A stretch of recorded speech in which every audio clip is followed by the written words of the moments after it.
பார்த்தீங்கன்னா mixed vegetable gravy. So இதுக்கு வந்து கேரட்டு, பீன்ஸு, உருளைக்கிழங்கு, பச்சை பட்டாணி போட போகிறோம். ஸோ இதில் வந்து நான் இது ஆல்ரெடி வேக வச்சு உப்பு மஞ்சத்தூள் போட்டு வேக வச்சு தனியாக எடுத்து வச்சுருக்கேன். தாளிப்புக்கு என்ன பண்ணலான்னு இப்போ பார்க்கலாம். ஃபஸ்ட்டு கடுகு போட்டிருக்கேன், அப்புறம் சோம்பு, சீரகம், அப்புறம் ஆனியன், அதுக்கப்புறம் இப்போ இஞ்சி பூண்டு இடித்து போட போகிறேன். பச்சை மிளகாய் ஒன்று, பிரிஞ்சி எல்லாம் அந்த எல்லாமே அந்த மிக்ஸ்டட் ஸ்பைசஸ் போட்டிருக்கேன். உப்பு போட்டிருக்கேன், தேவையான அளவு மஞ்சத்தூள் போட்டிருக்கேன். இப்போது இஞ்சி பூண்டு இடித்து இதில் சேர்க்க போகிறேன் வச்சுருக்கேன். ஸோ இதை நம்ம வந்து இந்த மாதிரி மிக்ஸி இருந்தால் இன்னும் பெஸ்ட்டு. இதில் போட்டு இடித்து வச்சுருக்கேன். அதில் இப்படி கலரி விட்டுருங்க. ஒரு 2 மினிட்ஸ் கழித்து அடுப்பு சிம்மில் வச்சுக்கோங்க. அந்த பச்சை ஸ்மெல் போகணும். 2 மினிட்ஸ் கழித்து தக்காளி ஆட் பண்ணி கருவேப்பிலை, புதினா, கொத்தமல்லி இதை ஆட் பண்ணிக்கிறோம். கலரி விட்டுருங்க. அதுக்கப்புறம் தக்காளி ஆட் பண்ணுங்க. நல்லா ஃப்ரேக்ரன்ஸாக இருக்கும். நான் தக்காளி இந்த மாதிரி இருக்குது. இதை வந்து நல்லா கழுவி எடுத்தாச்சு. இப்போ இதை வந்து அரைச்சி எடுத்துக்கோங்க. பேஸ்ட்டாக கட் பண்ணி அரைச்சி எடுத்துக்கோங்க. தக்காளியை பியூரி மாதிரி அரைச்சி எடுத்துக்கோங்க மிக்சியில் போட்டு. அப்போது குழம்பு இன்னும் உங்களுக்கு திக்காக கிடைக்கும், டேஸ்டியாகவும் இருக்கும், வதங்கிறதுக்கும் ஈஸியாகிடும்.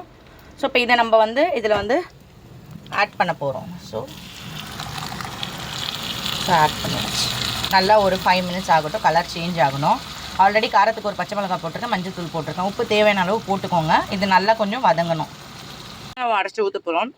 ஸோ இந்த மாதிரி தேங்காய் நல்லா வாஷ் பண்ணி அரைச்சி எடுத்துக்கோங்க. தண்ணி கொஞ்சம் போட்டு பிரியாணி மசாலா ஆட் பண்ண போகிறேன். ஸோ ஃப்ளேவருக்காக கொஞ்சமாக ஆட் பண்ணிக்கோங்க. அதுக்கப்புறம் குழம்பு மிளகாத்தூள் ஆட் பண்ண போகிறேன். காரத்துக்கு ஏற்ப குழம்பு மிளகாத்தூள் ஆட் பண்ண போகிறேன். ஆல்ரெடி ஒரு பச்சை மிளகாய் ஆட் பண்ணியிருக்கேன். இருந்தாலும் அந்த திக்கான கன்சிஸ்டன்சிக்காக குழம்பு மிளகாத்தூள் கொஞ்சம் பிரியாணி மசாலா ஃப்ளேவருக்காக ஆட் பண்ணியிருக்கேன்.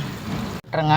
இப்போ இதுலேருந்து கொஞ்சம் ஒரு 5 மினிட்ஸ் விட்டுருங்க. மிளகாத்தூளும் அந்த பிரியாணி மசாலா போட்டதுக்கப்புறம் பிரியாணி மசாலாவுக்கு பதில் கரம் மசாலா கூட போட்டுக்கலாம். ஸோ இதில் இருந்து எண்ணெய் பிரிஞ்சு வரணும் கொஞ்சம். அதுக்கப்புறம் நம்ம தண்ணி ஆட் பண்ண போகிறோம்.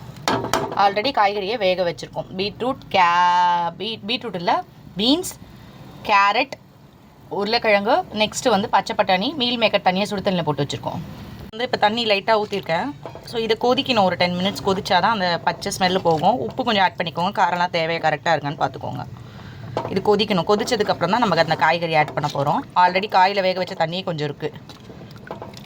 ஃப்ரெண்ட்ஸ், கொதிச்சதுக்கப்புறம் தான் நம்ம வந்து காய்கறி ஆட் பண்ண போகிறோம். நல்லா கொதிக்குது பாருங்கள். இன்னும் ஒரு 5 மினிட்ஸ் நல்லா கொதிக்கணும்.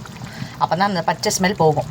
பேபி இருக்கா, அப்போது இந்த மாதிரி காய்கறி வேக வச்ச தண்ணி கூட உங்கள் பேபிக்காக தரலாம். ஸோ இது வந்து நான் வந்து கேரட்டு, பீன்ஸு, உருளைக்கிழங்கு போட்டு மஞ்சத்தூள் கொஞ்சம் லைட்டாக ஒரு 1/4 ஸ்பூன் உப்பு போட்டிருக்கேன். நீங்கள் உப்பு போட வேண்டாம். நான் அதுக்கு முன்னாடி தண்ணி கொஞ்சம் எடுத்தாச்சு. அதுக்கப்புறம் தான் உப்பு ஆட் பண்ணேன். ஸோ நீங்கள் வந்து ஃப்ரெண்ட்ஸ், உங்கள் வீட்டில் 6 மந்த்ஸ் பேபி இருக்கா, எல்லா பேபிக்குமே 6 மந்த் மேலே இருக்கிற எல்லா பேபிக்குமே இது கொடுக்கலாம். ஸோ வந்து நான் வந்து காய்கறி வந்து வெறும் மஞ்சள், கொஞ்சோண்டு மிளகு தூள் போட்டு இந்த மாதிரி வந்து வேக எடுத்திருக்கேன் காயை.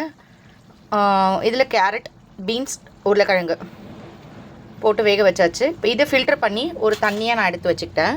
ஸோ இந்த தண்ணி கூட குழந்தைங்களுக்கு கொடுக்கலாம். ரொம்பவே நல்லாயிருக்கும், டேஸ்ட்டாக அவங்க லைக் பண்ணுவாங்க. இதோட சத்தம் அவங்களுக்கு கிடைக்கும்.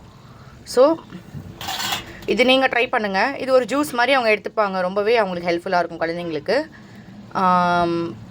நீங்கள் ட்ரை பண்ணி பார்த்துட்டு நம்ம கமெண்ட் செக்ஷனில் கமெண்ட் பண்ணுங்கள்.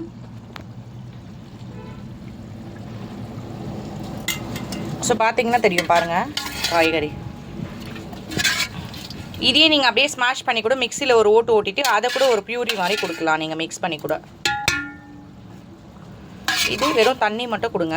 ஃபஸ்ட்டு அவங்க டேஸ்ட் எப்படி லைக் பண்ணுறாங்கன்னு பார்த்து நெக்ஸ்ட் டே வந்து பியூரி மாதிரி கொடுங்க. So thank you friend. இல்லையா காய்கறி, பீன்ஸு, கேரட்டு, உருளைக்கிழங்கு எல்லாமே. அப்போது இதெல்லாம் நான் ஆட் பண்ண போகிறேன்.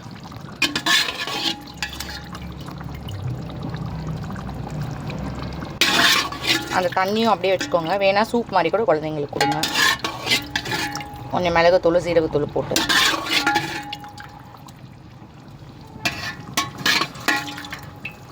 ஸோ இதை மிக்ஸ் பண்ணுங்கள். நல்லா மிக்ஸ் பண்ணுங்கள். இது ஒரு 5 மினிட்ஸ் வந்து கொதிக்கிட்டோம். அப்போ தான் அந்த எசன்ஸ் வந்து அந்த காய்கறியில் இறங்கும். பண்ணிட்டேன்.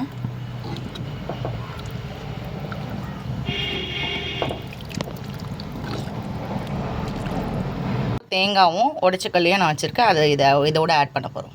நல்லா கொதிச்சிடுச்சு. ஸோ காய்கறியும் நல்லா குழம்போட மிக்சிங் ஆகிருக்கு, தெரியுதா உங்களுக்கு? சில நேரத்தில் நம்ம தேங்காய் ஒச்சக்கடலை அரைச்சி வச்சுருக்கோம் இல்லையா, அதை இந்த டைமில் ஆட் பண்ண போகிறோம். குழம்பு ரொம்ப திக்காக வரும் இல்லையா, அரைச்சி வச்சுருக்கோம் இல்லையா, இதை வந்து ஆட் பண்ண போகிறோம். இப்போது இந்த மசாலாவை இப்போ ஆட் பண்ண போகிறோம். தேங்காயோட தண்ணி தான் ஆல்ரெடி ஃபஸ்ட்டு இது அரைச்சி வச்சுருக்கோம். வச்சு குழம்பு நைட் வரைக்கும் சாப்பிட்றீங்க, கெடாமல் இருக்கணும்னா நீங்கள் தேங்காய் ஆட் பண்ண வேணாம். இதோட இந்த ப்ராசஸ் முடிஞ்சு போச்சு. இல்லை எனக்கு வேணும், டேஸ்டியாக வேணும், நிறைய பேர் இருக்காங்க மெம்பர்ஸ், ஆனால் எனக்கு திக்காக வேணும்னா நீங்கள் கண்டிப்பாக தேங்காய் ஆட் பண்ணிக்கோங்க. இந்த தேங்காய் நான் இப்போ ஆட் பண்ண போகிறேன். தேங்காய் ஆட் பண்ணி ஒரு 5 to 10 minutes விட்டுருங்க.